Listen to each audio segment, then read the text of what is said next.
Hello guys, कैसे आप सब। मैं आ गया हूँ आपके सामने अगेन एक नए सब्जेक्ट के साथ, एक नए टॉपिक के साथ, जिसका नाम है स्ट्रेटेजिक मैनेजमेंट।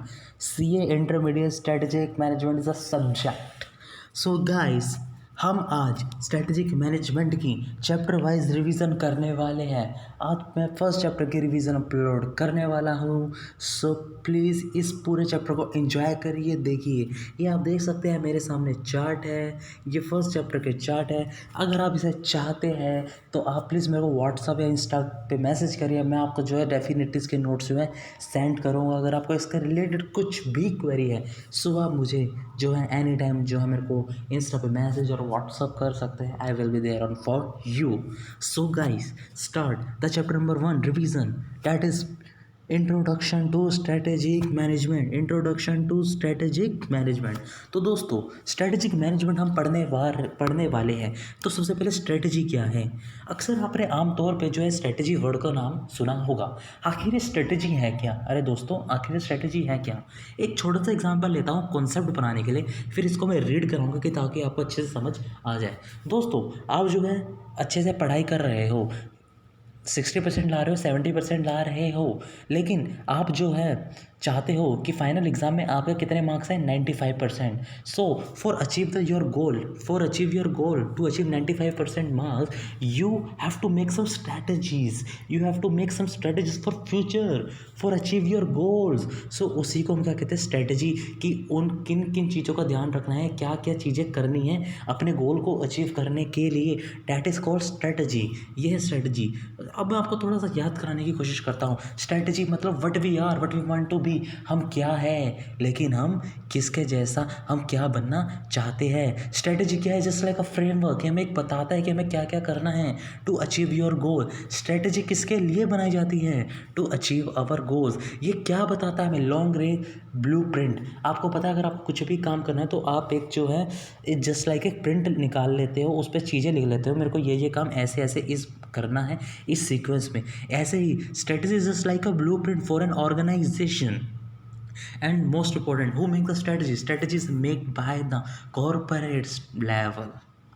तो दोस्तों, एक बार इसे पढ़ लेते हैं। स्ट्रेटेजी इज बिटवीन, देख सकते हैं, strategy is between what we are, what we want to be, and then it is framed, क्यों फ्रेम कर जाते हैं, it is frame to achieve your goals, and is a long range blueprint of the organization, and the corporate strategies are formulated by the top level मतलब corporate level। yes, strategy is partly a proactive and reactive। हम इसका मतलब जो आगे भी पढ़ेंगे, लेकिन मैं आपको प्रोएक्टिव और रिएक्टिव का मतलब यहाँ पे बस समझाना चाहता हूँ।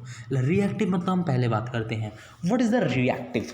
Reactive means change your attitude according to the change in the environment. Like समय बदल रहा है, टाइम बदल रहा है, तो अपने आप को भी बदलो। पहले आते थे Nokia cut cut cut cut वाले फ़ोन, लेकिन परंतु अब आ गए स्मार्टफोन। सो नोकिया ने अपने आप को जो है स्मार्टफोन के हिसाब से चेंज नहीं करा, उसने अपनी स्ट्रैटेजी चेंज नहीं करी। जब स्मार्टफोन का ज़माना आ गया था तो उसे भी टाइम के साथ अपने आप को चेंज करना चाहिए था, उसे भी अपनी स्ट्रैटेजी में परिवर्तन लाना चाहिए था, लेकिन वो नहीं लाया। That is all about reactive strategy. If I am talking about proactive strategy, इसका मतलब है कि पहले ही प्लान कर लो।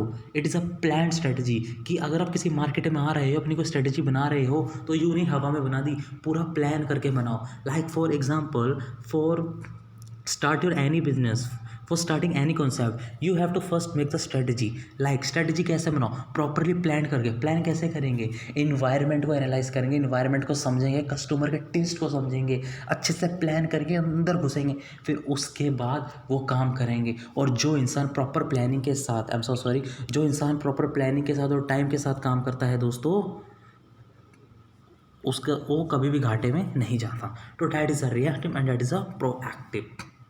यस, नेक्स्ट है दोस्तों strategic management. What is strategic management. दोस्तों, strategic management is all about to achieve your goals. Goal कैसे अचीव करेंगे, सबसे पहले हम क्या करेंगे गोल को अचीव करने के लिए। दोस्तों, सबसे पहले हम गोल को अचीव करने के लिए अपना विजन सेट करेंगे। You know what is vision. Vision is always concern with the future. हम क्या अपने आप को देखना चाहते हैं, सबसे पहले अपना विजन डिसाइड करेंगे। विजन डिसाइड करने के बाद अपने सेट जो हमारा गोल है उसे सेट करेंगे, ऑब्जेक्टिव सेट करेंगे। उसके बाद जो है स्ट्रेटजी बनाएंगे कि हम क्या क्या करना है। स्ट्रेटजी बनाना ही काफ़ी नहीं है, उसे इम्प्लीमेंट करेंगे। फिर उसके बाद उसमें उसे इवेल्युएट करेंगे, देखेंगे कि क्या क्या खामियां हैं जिसे मेरे को करेक्ट करने की ज़रूरत है। लाइक आपको 95% का टारगेट रखा है, आप जो मॉक टेस्ट दे रहे हो स्टिल आप 95% सिक्योर नहीं कर पा रहे हो, तो करेक्टिव एक्शन लोगे ना कि मैं क्या क्या गलतियाँ कर रहा हूँ कि ताकि मैं 95% जो फ्यूचर में ला सकूँ। That is a strategic management. Goal को अचीव करेंगे, विजन बना के, ऑब्जेक्टिव सेट करके, स्ट्रेटजी बना के, उसे इम्प्लीमेंट करके और उसे इवैल्यूएट करके करेक्टिव एक्शन लेके। हाँ जी। अब दोस्तों हम आगे बढ़ते हैं किस पे दोस्तों, that is the importance of strategic management. वो दोस्तों स्ट्रेटेजिक मैनेजमेंट की इंपॉर्टेंस क्या है दोस्तों। स्ट्रेटेजिक मैनेजमेंट की इंपॉर्टेंस ये है कि हमें स्ट्रेटेजिक मैनेजमेंट ये सिखाता है कि हमें कैसे अपने गोल को अचीव करने हैं, ये सिखाता है। और हमें साथ में ये भी एक फ्रेमवर्क प्रोवाइड करता है कि हमें कैसे कैसे अपने जो है डिसीजन लेने हैं। यस, और ये हमें एक पाथ फाइंडर है, ये हमें एक पाथ दिखाता है हमें किस राह पे चलना है। आपको पता है कि आपके माँ बाप के गुरु आपके लिए एक पाथ फाइंडर है कि आपको पता था आपको किस डायरेक्शन में जाना है। इसीलिए अगर एक अच्छी मैनेजमेंट होगी जो स्ट्रेटजी बनाएंगी तो वो ऑर्गेनाइजेशन के लिए एज अ पाथ फाइंडर का काम करती है कि उसे बताती है कि वो किस पाथ को कैसे कैसे चलना है, आपके अपने गोल्स को किस किस पाथ पे चल के आप अचीव कर पाओगे। ये हमें एक नज़रिया बताता है, एक जरिया बताता है, एक मीन बताता है, एक वे बताता है कि हम कैसे उस तक पहुँचेंगे। Means it define a way and mean as to how to reach them. And yes, ये हमें बताता है कि कैसे हम अपनी जो मिस्टेक्स है उनको अवॉइड कर सकते हैं। यस, और स्ट्रेटजिक मैनेजमेंट नहीं होगी तो स्ट्रेटजी तो हमारा कोई ऑब्जेक्टिव ही नहीं होगा। अगर स्ट्रेटजी है तो ऑब्जेक्टिव है, इसलिए ये हमें ऑब्जेक्टिव भी जो है बताता है। आइए दोस्तों आगे बढ़ते हैं कि लिमिटेशंस पे। दोस्तों आखिर लिमिटेशंस है क्या। दोस्तों आपको पता है कि और एनवायरमेंटल बहुत कॉम्प्लेक्स है और डायनामिक है, बदलता रहता है। पहले बटन वाले फ़ोन थे, अब जो है टच वाले आ गए हैं। पहले जो है सिंपल जीन्स थे, फटी हुई जीन्स आ गई है। तो इन्वायरमेंट बहुत कॉम्प्लेक्स है, चेंज होता रहता है, इसे इन्वायरमेंट को समझना बहुत मुश्किल है। और अगर इन्वायरमेंट चेंज होता रहेगा स्ट्रैटेजी भी चेंज होती रहेगी। ये स्ट्रैटेजी की क्या है, लिमिटेशन है कि environment is a highly complex. आपको पता है कि स्ट्रैटेजी बनाएंगे तो काफ़ी सारे लोग होंगे तो स्ट्रैटेजिक मैनेजर रखने पड़ेंगे, स्ट्रैटेजिक मैनेजर रखने उनको सैलरी देनी पड़ेगी, that's why it is a costly. And then अगर बहुत सारे लोग होंगे तो अगर वो स्ट्रैटेजी बनाएंगे तो टाइम जाएगा, it is a time consuming. That is the 3 limitations of a strategic management. Hopefully you understand. Thank you so much. Next way forward. Like strategic management की हर जगह जरूरत है। हाँ जी, हर जगह जरूरत है। तो सबसे पहले स्ट्रैटेजिक मैनेजमेंट ऑर्गेनाइजेशन के अंदर जो लेवल होते हैं लेवल्स इन ऑर्गेनाइजेशन। अभी हम स्ट्रेटजिक मैनेजमेंट नहीं, ऑर्गेनाइजेशन के लेवल की बात कर रहे हैं कि जो स्ट्रेटजी लेवल होते हैं ऑर्गेनाइजेशन के अंदर वो कितने प्रकार के होते हैं। बोलो corporate level, business level, function level, corporate level, business level, functional level. ठीक है दोस्तों, सबसे पहला है कॉर्पोरेट लेवल। दोस्तों मैं एक सांस में बोलने का प्रयास करूंगा ताकि आपको भी बहुत अच्छे से समझ और आपको बहुत मज़ा आएगा। कॉर्पोरेट लेवल दोस्तों क्या होता है। कॉर्पोरेट लेवल मतलब उच्च दर्जे के लोग, बहुत बढ़िया लोग, बहुत प्यारे लोग, मतलब top level. Corporate level just like अ टॉप लेवल, जो स्ट्रेटजीज बनाते हैं, जो विजन बनाते हैं, जो पॉलिसी बनाते हैं। लाइक अगर मैं बात करूँ रतन टाटा जी के बारे में, Ratan Tata ji is a head, he is a CEO, he is a director.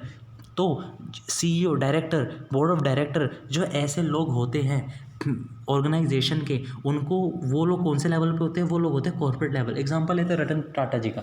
रतन टाटा जी कौन से लेवल पे है, वो कॉर्पोरेट लेवल पे हैं। जी हाँ, वही अपने बिजनेस के लिए पॉलिसी बनाते हैं, स्ट्रेटजी बनाते हैं और विजन बनाते हैं कि हम अपनी ऑर्गेनाइजेशन को फ्यूचर में कहाँ देखना चाहते हैं। और ये कॉर्पोरेट लेवल जो ये चाहता है, ये अपनी इच्छा है, ये अपने डिसीजन, ये अपनी पॉलिसी किसे फॉरवर्ड करता है, बिजनेस लेवल को। दोस्तों अब बिजनेस लेवल क्या होता है, हाँ जी समझने का प्रयास करते हैं। अब दोस्तों बिजनेस लेवल क्या होता है, हाँ जी बिजनेस लेवल होता है just like a mediator between the corporate level and the functional level. दोस्तों रतन टाटा जी का एग्जांपल लेते हैं। रतन टाटा जी बोर्ड ऑफ डायरेक्टर है, उनकी कंपनी है टाटा। पर टाटा क्या एक ही प्रोडक्ट बेचता है, नहीं, प्रोडक्ट वो बहुत सारे प्रोडक्ट बेचता है। टाटा पावर, टाटा FMCG, टाटा नमक, Tata T, Tata Indicom, Tata telecom, Tata automobile, Jaguar, etcetera etcetera. तो क्या टाटा पूरा एक ही बिजनेस है, एक बिजनेस तो है, लेकिन उसने जो है अपने बिजनेस बांट दी है। लाइक नमक का अलग बिजनेस, गाड़ी का अलग बिजनेस, नमक का अलग बिजनेस, चाय पत्ती का अलग बिजनेस, एफएमसीजी का अलग बिजनेस, टाटा कंसल्टेंसी सर्विस अलग बिजनेस। तो हर बिजनेस का जो बिजनेस मैनेजर होगा ना वो एकदम अलग होगा। वो क्या होगा? एकदम अलग होगा। इसलिए इसका नाम रखा गया है बिजनेस लेवल। लाइक अगर मैं नमक की बात करूँ तो नमक का जो है मैनेजर जो है अलग होगा, उसका जो है स्टाफ जो है अलग होगा। लेकिन उससे रिलेटेड डिसीजन कौन लेगा? उसका बिजनेस मैनेजर लेगा। लेकिन जो पूरे बिजनेस की पॉलिसी है वो फॉलो जो है बिजनेस लेवल को करनी पड़ेगी। ठीक है। और बिजनेस लेवल जो है अपनी बातें फंक्शन लेवल तक पहुंचाएगा। जी, अब बढ़ते हैं फंक्शन लेवल। फंक्शन लेवल होते हैं low level. Like low level means इस इंक्लूड फंक्शनल मैनेजर्स। आपको पता है फंक्शनल लैब मैनेजर्स कौन कौन से होते हैं? फंक्शनल मैनेजर्स होते हैं प्रोडक्शन डिपार्टमेंट के managers, production manager, purchase manager, sales manager, HR manager.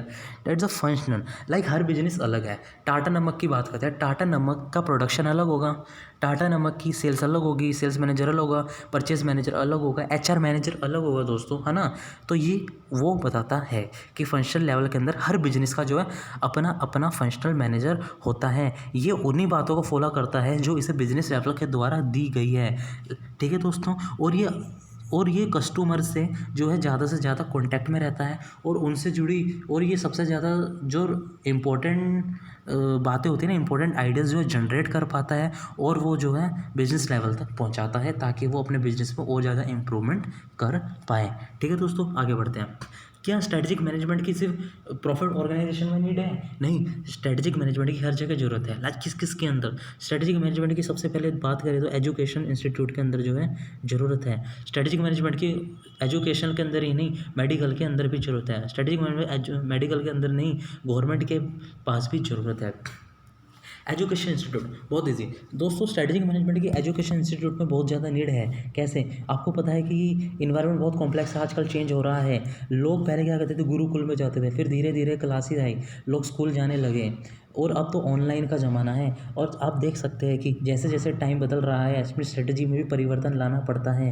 आप देख सकते हैं कि पहले जो है नॉर्मल आप देख सकते हैं कि पहले नॉर्मल जो है बच्चे गुरुकुल में पढ़ने जाते थे, स्कूल में पढ़ने जाते थे। लेकिन आजकल लाइक आप कोविड-19 में ही देख लीजिए, बच्चे ज़्यादा से ज़्यादा ऑनलाइन और टेक्नोलॉजी का यूज़ कर रहे हैं। So that is a strategic management. अगर आपको मैनेजमेंट अपनी चलानी है, आपको अपनी ऑर्गेनाइजेशन चलानी है तो स्ट्रेटजी का बहुत बहुत बहुत महत्वपूर्ण है। चाहे वो प्रॉफिट ऑर्गेनाइजेशन, चाहे वो नॉन प्रॉफिट ऑर्गेनाइजेशन हो। ठीक है दोस्तों, आप देख सकते हैं कि आजकल ऑनलाइन कॉलेजेस भी आ गए हैं, बहुत ज़्यादा कॉमन है, लेकिन ट्रेडिशनल में ऐसा नहीं था। अगर मैं मेडिकल की बात करूं, आप देख सकते हैं कि मेडिकल ऑर्गेनाइजेशन के अंदर भी जो है ज़माना बदल रहा है। आजकल बहुत बहुत नए तरीके और मॉडर्न हॉस्पिटल्स जो हैं तरीके ला चुके हैं क्रोनिक डिसीज़ को रिकवर करने के लिए, उनके साथ लड़ने के लिए। और आप देख सकते हैं आजकल पैथोलॉजिकल लैबोरेटरीज भी स्टार्ट हो गई है कि डोर टू डोर सैंपल लेने आती हैं। आप बताइए, क्या वो हॉस्पिटल जो कदम के साथ कदम मिला के नहीं चलेंगे, क्या वो पीछे नहीं जाएंगे? एक हॉस्पिटल तो बहुत ज़्यादा अच्छी चीज़ों का इस्तेमाल कर रहा है, वो डोर टू डोर सैंपल की सर्विस जो है प्रोवाइड कर रहा है, वो एम्बुलेंस की सर्विस दे रहा है। लेकिन एक हॉस्पिटल ऐसा है वो अभी भी पुराने ज़माने में वैद्य और ऋषियों के बात पे चला है कि वो जड़ी बूटी बना रहा है। तो क्या वो ग्रोथ कर पाएगा? बिल्कुल भी नहीं। अगर साथ चलना है तो स्ट्रेटजी का होना बहुत ज़्यादा ज़रूरी है। हाँ जी, आगे बढ़ते हैं दोस्तों। Strategy management government. दोस्तों गवर्नमेंट में पहले काफ़ी काम कागज़ के तौर पे होते थे, लेकिन आप देख सकते हैं आजकल गवर्नमेंट ने भी अपने काफ़ी काम ऑनलाइन कर दिए हैं। मतलब कि गवर्नमेंट भी कदम से कदम मिला के चल रही है। गवर्नमेंट भी चाहती है कि स्ट्रेटजिक मैनेजर जो है हमारे गवर्नमेंट डिपार्टमेंट में हो। वो भी हमें पता है स्ट्रेटजिक कैसे बनानी है, कैसे उसे मैनेज करना है। गवर्नमेंट भी चाहती है कि उन लोगों की संख्या हमारी ऑर्गेनाइजेशन में, हमारे डिपार्टमेंट में ज़्यादा हो जो अच्छे से जो है स्ट्रेटजिक मैनेजमेंट को समझे। हर डिपार्टमेंट जो है स्ट्रेटजी यूज़ करता है, चाहे वो जल विभाग हो, चाहे वो जल विभाग हो, चाहे वो आग विभाग हो, चाहे वो कोई भी विभाग हो। वो भी चाहते हैं कि अगर स्ट्रेटजी अच्छी होगी तो हमारा काम इफेक्टिव एंड एफिशिएंट वे में हो पाएगा। आशा है दोस्तों आपको जो है मेरी वीडियो समझ आई होगी, अच्छे से अच्छी लगी होगी। आगे मैं जो है इसके नए पार्ट भी जो है बहुत जल्दी जो अपलोड करने वाला हूँ। प्लीज़ टच में रहिए। अगर आपको कोई भी दिक्कत हो आप प्लीज़ मेरे को जो है इंस्टा पे मैसेज कर सकते हैं या व्हाट्सअप कर सकते हैं। मैं I will be definitely will be there on for you. Thank you so much, thank you so much, thank you so much.